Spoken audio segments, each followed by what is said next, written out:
Hello, assalamualaikum warahmatullahi wabarakatuh. Welcome back to this channel. Namaku Rahmi.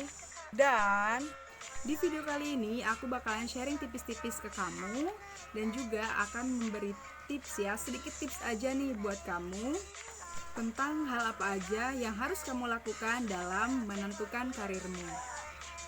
Aku paham banget deh buat kalian yang baru aja lulus sekolah nih dan bingung mau menentukan kedepannya mau gimana sih gitu kan.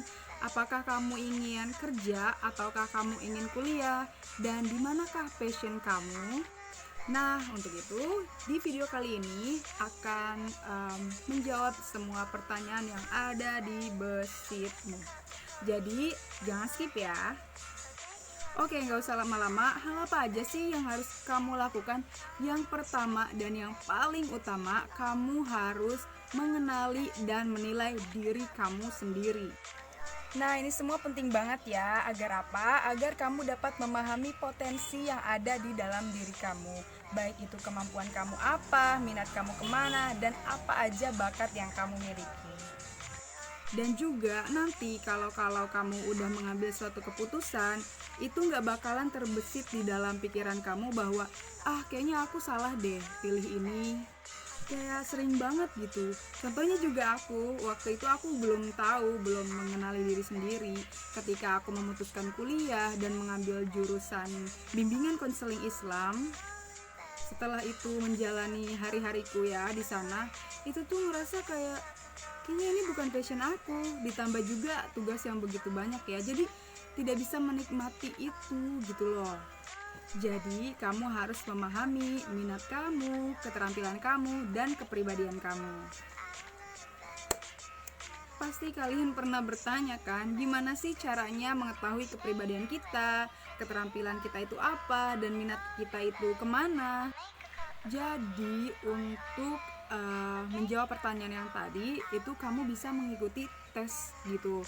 Tesnya itu kayak tes psikotes gitu, jadi kita bisa tahu kemampuan apa yang kita miliki. Lalu kamu bisa mengunjungi seorang konselor, tapi aku yakin sih di sana juga kamu bakalan dikasih semacam tes gitu untuk mengetahui kemampuan kamu, bakat kamu, dan yang lain-lainnya.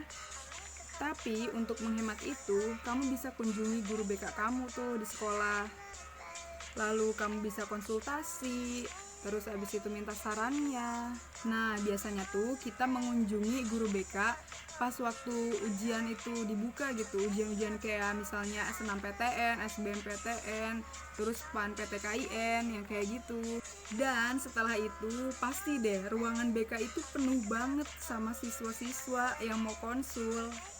Kemudian setelah kamu mengetahui kemampuan kamu itu apa dan minat kamu kemana, kamu juga harus memahami deskripsi pekerjaan, universitas, ataupun jurusan yang akan kamu pilih.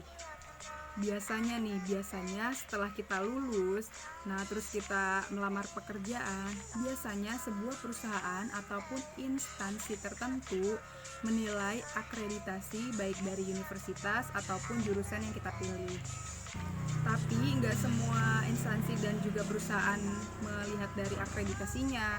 Biasanya juga melihat dari skill kita ataupun pengetahuan dan pengalaman yang kita punya.